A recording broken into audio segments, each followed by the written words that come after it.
안녕하세요. 다같이 행복하자의 다행철입니다. 오늘은 2022년 20대 대선 대장동 화천 대유 사건 오징어 게임 저출산으로 나라가 없어질 수도 있다고 하니 참으로 난세구나라는 주제로 얘기해 볼까 합니다. 먼저 20대 대선에 대한 얘기는 간단하게 축약하겠습니다. 지금까지 나온 대통령 후보들 중에는 모든 국민들이 바라는 올바른 지도자는 나오지 않았다고 단락을 짓고 앞으로 남은 대선 기간 동안 모든 국민들이 바라는 올바른 지도자가 나오기를 희망합니다. 그리고 앞으로 그러한 지도자가 나온다면 저도 적극적으로 도울 것입니다. 그리고 대장동 화천 대유 사건 20대 대선을 앞두고 터져버린 중차대한 사건이라 할 수 있습니다. 이를 두고 특검을 하니 많이 말들이 많습니다. 이를 제가 논리적으로 정리해 드리겠습니다. 우리들이 살고 있는 세상이 욕망과 부정부패로 너무나도 병들다 보니 무슨 중차대한 사건이 발생해서 검찰이 수사를 하고 있으면 부정부패한 검찰을 어떻게 믿느냐 하면서 특검을 하자 합니다. 그래서 특검에서 수사를 하게 되면 또 부정부패한 특검을 어떻게 믿느냐 하며 고위 공직자가 관련되어 있으니 공수처를 하자 합니다. 그래서 공수처가 수사를 하게 되었는데도 불구하고 국민들이 부정부패한 공수처를 어떻게 믿느냐 하고 따지면서 저항을 한다면 어떤 부서를 더 만들어야 하겠습니까? 암행어사부나 홍길동처를 만들어야 합니까? 지금 우리 국민들이 겪고 있는 대장동 화천 대유 사건은 우리 인간들이 지금까지 세상을 살면서 돈과 권력, 욕망에 눈이 멀어서 잘못 살아왔었던 인간들의 크나큰 잘못들을 대장동 화천 대유라는 사건으로 우리들에게 적나라하게 보여주고 있는 것입니다. 세상에 사람다운 사람은 보이지가 않고 돈과 욕망을 쫓아서 부정부패한 인간들은 넘쳐나고 있으니 이러한 세상에서 살고 있는 인간들은 어느 누구도 마음으로 믿지 못하는 불신병이 걸린 거지요. 아무튼 이번 대장동 화천 대유 사건은 누가 조사를 하더라도 올바르게 수사를 하지 않고 뇌물을 받고 사건을 덮으려고 한다면 반드시 그 죄가 드러나서 죗값을 받을 것입니다. 아무쪼록 올바른 수사를 통해서 부정부패의 진상을 명명백백히 밝혀서 국민들의 답답한 마음을 풀어주고 나라를 바로 세우는 데에 이바지해 주시기를 바랍니다. 그리고 다음으로 오징어 게임에 대해서 얘기해 보겠습니다.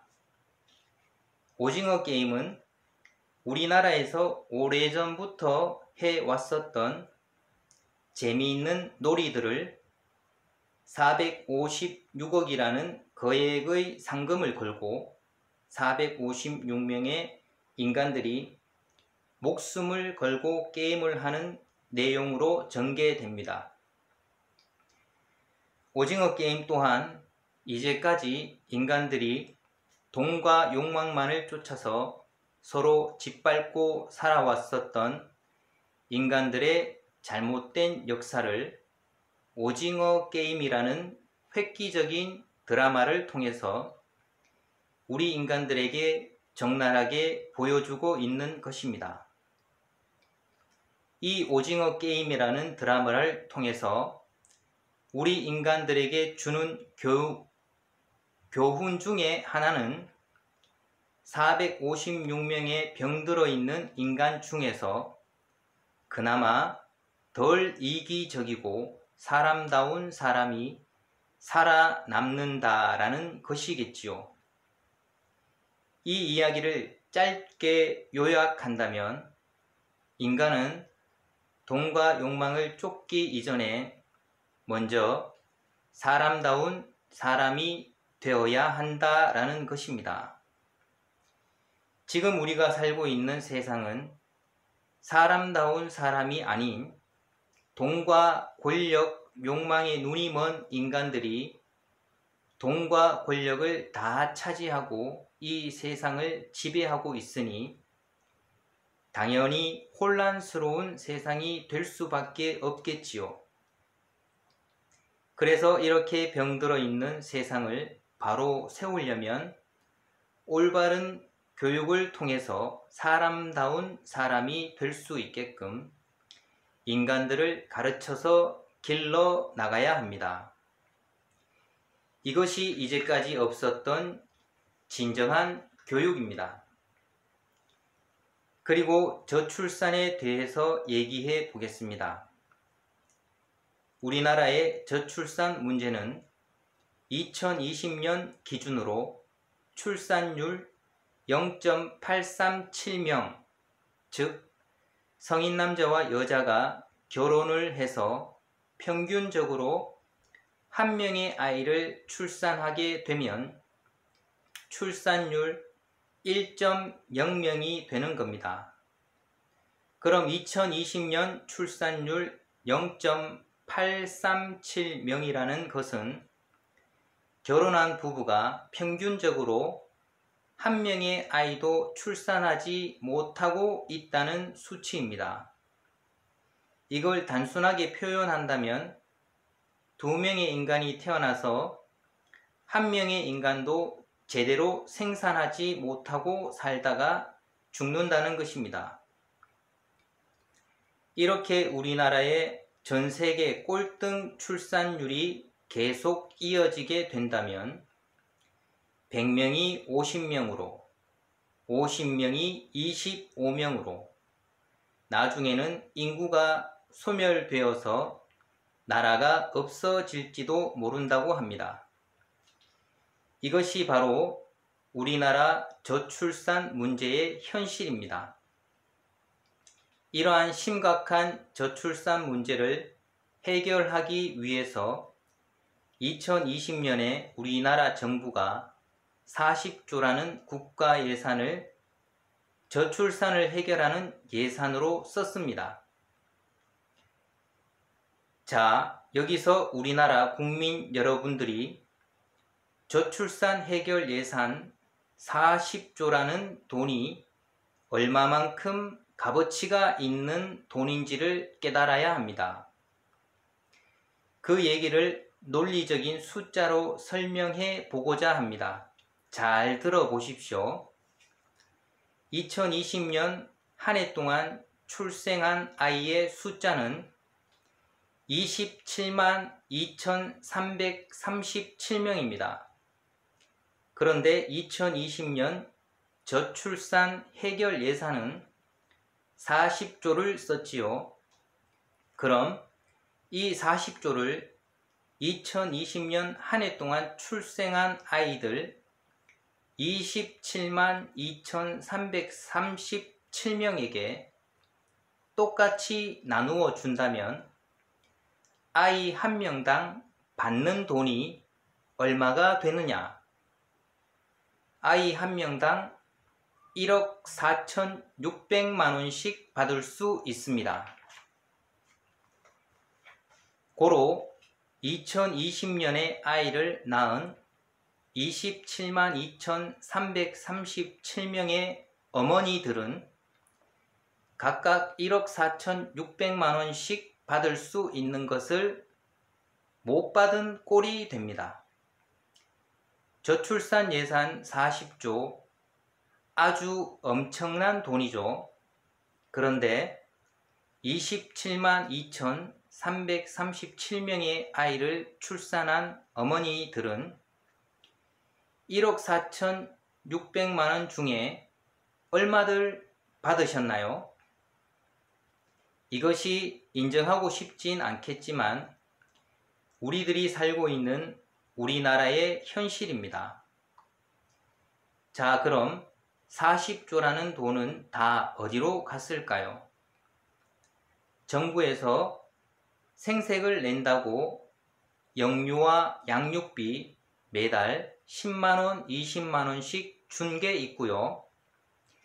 저소득층은 기저귀, 분유값을 매달 조금씩 지원해 준 게 있습니다.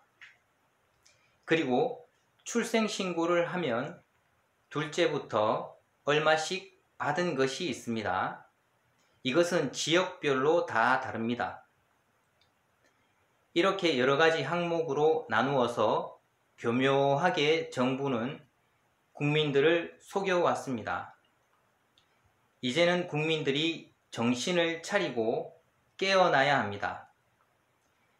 우리나라에서 아이를 낳은 모든 어머니들은 지금 바로 계산기를 들고 계산을 해 보십시오.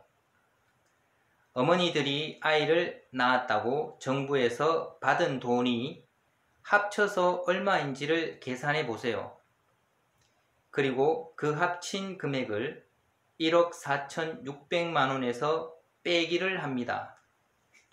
그럼 그 금액이 2020년도에 아이를 낳은 각각의 어머니들이 못 받은 돈이 되겠습니다.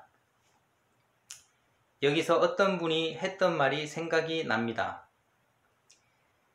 나라에 돈이 없는 것이 아니라 도둑놈이 많은 것이다 라는 말을 한 분이 있는데 지금 저출산 해결 예산 40조를 보니 꼭 맞는 말이죠.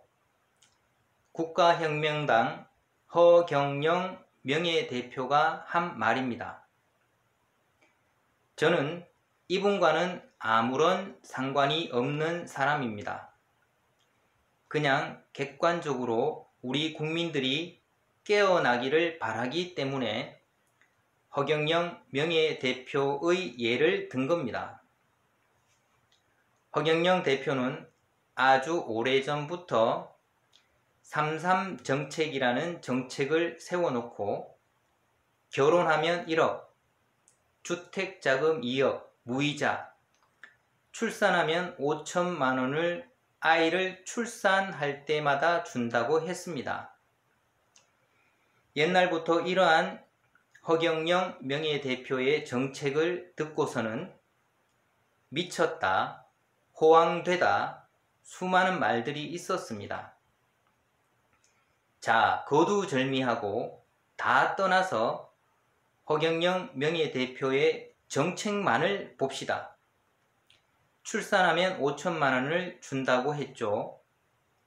그럼 2020년도에 저출산 해결 예산 40조로 아이를 출산한 27만 2,337명에게 각각 5천만 원씩을 준다면 대략 13조 6천억을 쓰게 되고 남는 돈이 대략 26조 3,800억이 남습니다. 그럼 이 40조라는 엄청난 돈은 2020년 출산율 약 0.84명의 2.92배인 출산율 약 2.45명의 아이를 출산하더라도 각각의 산모에게 5천만 원씩을 줄 수 있는 돈입니다. 자, 이렇게 되면 얼마나 단순해지느냐 하면 국가에서 저출산 해결 부처에 단 한 명의 직원을 두고 출생신고가 정상적으로 완료된 아이의 어머니에게 5천만 원을 송금해 주면 되는 겁니다. 참 쉽죠? 이렇게 제가 허경영 명예대표의 정책을 예를 든 것은 그분의 정책만큼은 실현 가능한 훌륭한 정책이다라는 겁니다.